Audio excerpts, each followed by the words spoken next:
నమస్తే, welcome to our channel. నేను మీ పద్మావతి. ఈరోజు మనతో పాటు ప్రముఖ ఆధ్యాత్మికవేత్త మరియు వాస్తు జ్యోతిష్య పండితులు శేషగిరిరావు గారు ఉన్నారు. నమస్కారం గురువుగారు. గురువుగారు, కర్కాటక రాశి వారికి మే నెలలో చూసుకున్నట్టయితే కనుక గోచారం ప్రకారం వీరికి ఏ విధంగా ఉంటుందంటారు? దాంతోపాటుగా వీరు ఏ ఏ పనులు చెయ్యడం ద్వారా మంచి శుభ ఫలితాలు వచ్చే అవకాశం కనిపిస్తుంది, దాంతోపాటుగా అసలు ఏ పనుల్ని చెయ్యకపోవడం ద్వారా కాస్త సేఫ్గా ఉండే అవకాశాలు కూడా కనిపిస్తున్నాయి అంటారు? తప్పకుండా. అయితే ఇక్కడ కొద్దిగా మీరు ఏం అడిగారంటే గమ్మత్తుగా ఏ పని చేయకుండా ఉంటే ఎలా వస్తుంది అని. అయితే జనరల్గా ఏంటంటే కర్కాటకం అనేది ఏ పని చేయకుండా ఉండేది కాదు. వాళ్ళ బుర్ర ఎప్పుడు కూడా కొద్దిగా పాదర్శనలో పరిగెత్తుతూనే ఉంటుంది. సో వాళ్ళు ఇంచుమించు కొద్దిగా మేష రాశికి దగ్గరలోనే వీళ్ళకి కూడా, అంటే మేష రాశి ఏంటంటే ఒక షార్ట్ టెంపర్తో నిర్ణయాలు తీసుకోవటం అనేది ఉంటే, ఈ కర్కాటకం అనేది కొద్దిగా ఎమోషన్స్తో. సో ఆ క్షణాన్ని వాళ్ళ భావోద్వేగం ఎలా ఉందంటే అలా పరుగులు ఎత్తడం అనేది వీళ్ళు ఎక్కువ అనేది ఉంటుంది. సో అందుకని అది ఏంటంటే ఎప్పుడు కూడా వీళ్ళు మెంటల్లీ కరెక్ట్గా మనము కంట్రోల్లో ఉండాలి తప్ప ఏ పని చేయొద్దంటే అవ్వదు వీళ్ళ వల్ల. అంటే మనం బార్డర్ పెట్టినా కూడా వీళ్ళు దాన్ని పాటించలేరు. ఖచ్చితంగా వెళ్ళిపోవాలి దాంట్లోకి. సో అందుకని కొద్దిగా మనం చెప్పలేము, అలా అంటే ఆంక్షలు విధించలేము. ఓకే. కానీ మీరు ఏదైతే అడిగిన దాంట్లో ఇక్కడ ఏంటంటే ఈ నెలలో వీళ్ళు ఖచ్చితంగా ఎంతో కొంత సమయం అయితే పాటించాలి వాళ్ళ వల్ల అయినా అవ్వకపోయినా. ఎందుకంటే ప్రస్తుతం వీరికున్న గోచారం అనేది పూర్తి స్థాయిలో బాగుండలేదు. కొన్ని ఇబ్బందులు ఉన్నాయి, కొంత ప్లస్ ఉంది. సో ఈ ప్లస్ ఏంటి, మైనస్ ఏంటి అనేది ఇప్పుడు ఒకసారి చూసుకుందాం. ఇక్కడ వీరికి ఏంటంటే ప్రస్తుతం ఏంటంటే శని భాగ్యస్థానంలో ఉన్నాడు. తర్వాత ఎవరైతే వీళ్ళకి అదృష్టకారకుడు ఉన్నాడో ఆయన వేయంలో ఉన్నాడు. వస్తాడు ఇప్పుడు మనకి మే 14 నుంచి. సో ఇప్పుడు ప్రస్తుతం లాభంలో ఉన్నాడు కాబట్టి గురుడు వీళ్ళు ఎన్ని రకాల ఇబ్బందులు ఉన్నా కూడా చివరి రోజులు ఎదుర్కొంటున్నారు. వాళ్ళకి అంత క్రితం 2.5 ఏళ్ళకు పైగా అష్టమ శని ప్రభావంలో ఉన్నారు. కానీ అష్టమ శని ప్రభావం పూర్తి స్థాయిలో వీళ్ళని కొంత ఇబ్బంది పెట్టకపోయినా గురుడు కాపాడటం అనేది జరిగింది కొంత, 1 సంవత్సరం నుంచి. అంతక్రితం ఆ సంవత్సరానికంటే ముందు కొంత వీళ్ళు ఆర్థికంగా నష్టపోవడానికి కానీ అధికంగా చిక్కులు పడడానికి కానీ ఏదైనా ఉన్నప్పటికీ కూడా ఎప్పుడైతే గురుడు లాభస్థానానికి వచ్చాడో అక్కడి నుంచి ఏదో విధంగా బయటపడుతూ వచ్చారు వారి యొక్క సమస్యల నుంచి. అయితే ఇప్పుడున్న పరిస్థితులు ఏంటంటే వీరికి ఇక్కడ గురుడు ఈ రకంగా వ్యయానికి వస్తాడు ఇప్పుడు మే 14 నుంచి. తర్వాత ఇప్పటికీ వీళ్ళ యొక్క బుద్ధికారకుడు కానీ, తర్వాత మరి వీరి యొక్క ఉద్యోగకారకుడు, సంతానకారకుడు నీచంలో ప్రస్తుతం ఉన్నాడు రాశిలోనే.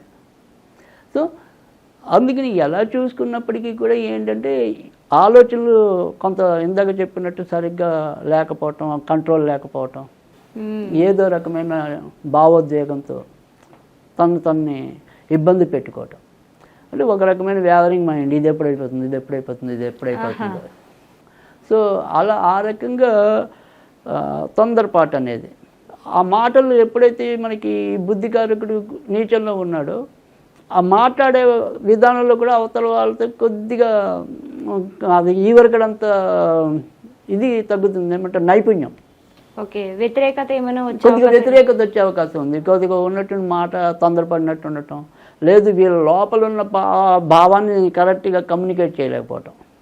గురువుగారు, అది అంటే ఇప్పుడు ఏదైతే చెప్తున్నారో ఈ వ్యతిరేకత అనేది వచ్చే అవకాశాలు కనిపిస్తున్నాయి అని అంటున్నారు కదా, ఇది కుటుంబ సభ్యుల్లోనే వచ్చే అవకాశం కనిపిస్తుంది అంటారు, లేకుంటే బయట ఇతర వర్గాలు, అంటే మనం ఉద్యోగం చేస్తున్న చోట కావచ్చు, లేకుంటే విద్య, అన్ని చోట్ల కూడా ఇది వచ్చే అవకాశాలు కనిపిస్తున్నాయి? అన్ని చోట్ల ఉంటాయి.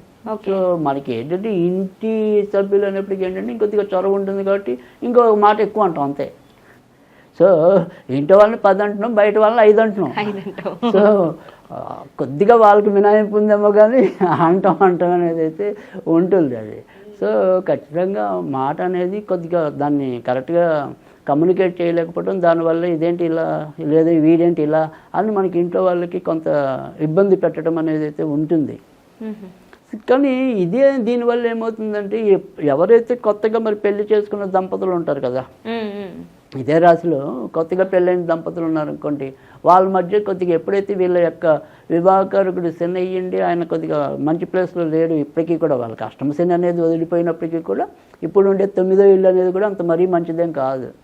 సో అందుకని అక్కడ అదృష్టం అనేది కూడా ఒక్కోసారి వీళ్ళకి భార్యాభర్తల మధ్య పట్టవలసిన అదృష్టం పట్టకపోవటం, మాటల యుద్ధం జరగటం, ఇలాంటి ఇబ్బందులు కూడా ఉంటాయి.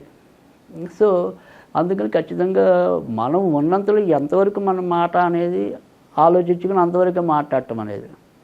సో తర్వాత రెండోది ఏంటంటే, మీకు లేచిందే పరుగు కాబట్టి మనకి మరి జాతకం అలా పరిగెత్తాలంటే ఇప్పుడు అవ్వదు. సో అందుకని మీరేమో నేను ఇలా క్షణికావేశానికి లోనైపోతాను, నా భావోద్వేగాన్ని కంట్రోల్ చేసుకోవాలని గ్రహాలన్నీ కూడా నాకు వచ్చే దగ్గర కంటే రావు. సో అందుకని కొద్దిగా ఆ సంయమనం అనేది అవసరం.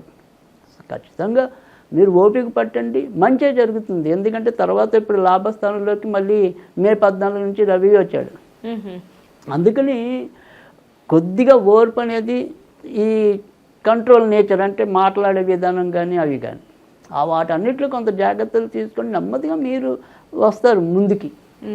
సో కానీ ఇవాళ అనుకున్నది ఇవాళే అయిపోవాలి అనుకుని ఆశపడటం మటుకు దురాశ అవుతుంది.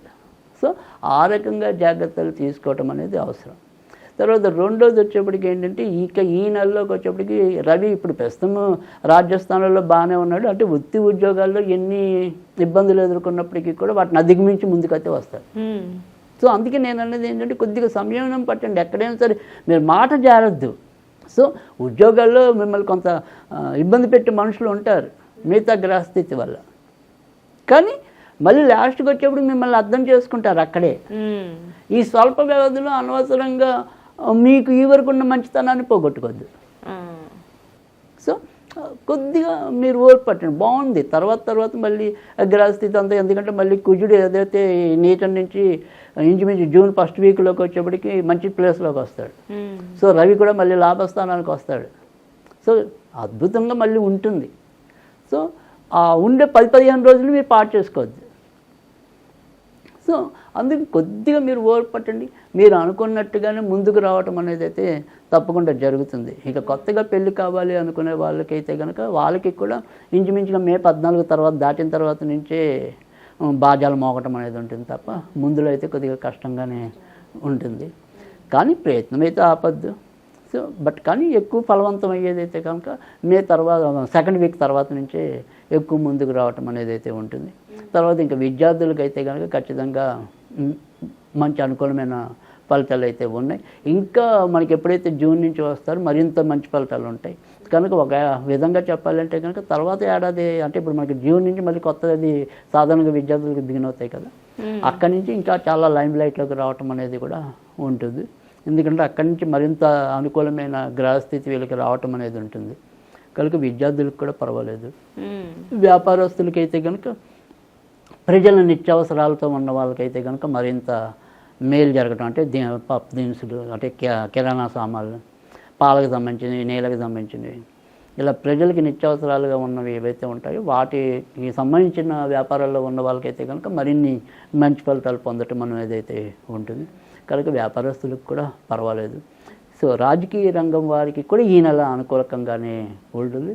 కనుక వారు కూడా భయపడాల్సింది, బెంగపడాల్సింది అయితే ఏమీ లేదు. గురువుగారు, మరి వీరు చూసుకున్నట్టయితే కనుక కర్కాటక రాశి వారు మే నెలలో ఎటువంటి పరిహారాలు చేసుకోవాలంటారు? తప్పకుండా. అయితే ఈ కర్కాటక రాశి వాళ్ళకంటే మనం ఇందాక చెప్పుకున్నాం, ఏదైనప్పటికీ కూడా ఈ మాట తీరు కానీ వాటి వల్లే కొంతవరకు ఇబ్బంది ఉంది. కనుక మెయిన్ దానికి మనం కనుక ఆలోచించినట్టయితే కనుక వీళ్ళకి సంబంధించిన కారకుడు దానికి సంబంధించిన వాడు బుధుడు అవుతాడు. కనుక వీళ్ళు ఈ నెలంతా కూడా ఎక్కువగా వినాయకుడికి సంబంధించిన పూజలు చేసుకున్నట్టయితే కనుక మరిన్ని మంచి ఫలితాలు రావటం అనేది ఉంటుంది. ముఖ్యంగా మంగళవారాలు, బుధవారాలు రెండు కూడా వినాయకుడికి ఇష్టమైన రోజులే. కానీ వీళ్ళు మాత్రం బుధవారం కనీసం అంటే ప్రతిరోజు కూడా వినాయకుడికి సంబంధించిన ఏదైనా చదువుకుంటే మంచిదే. ఒకవేళ అలా చదువుకోలేకపోయినా కనీసం బుధవారాలు కూడా అంటే మే నెలలో వచ్చే బుధవారాలన్నీ కూడా మనం కొద్దిగా వినాయకుడికి సంబంధించిన గుళ్ళకి వెళ్తూ ఉంటాం, లేదా వినాయకుడికి సంబంధించినవి ఏమైనా చదువుకుంటూ ఉండటం, అలాంటివి చేస్తే కనుక తప్పకుండా మంచి ఫలితాలు రావడానికి అయితే ఉంటుంది.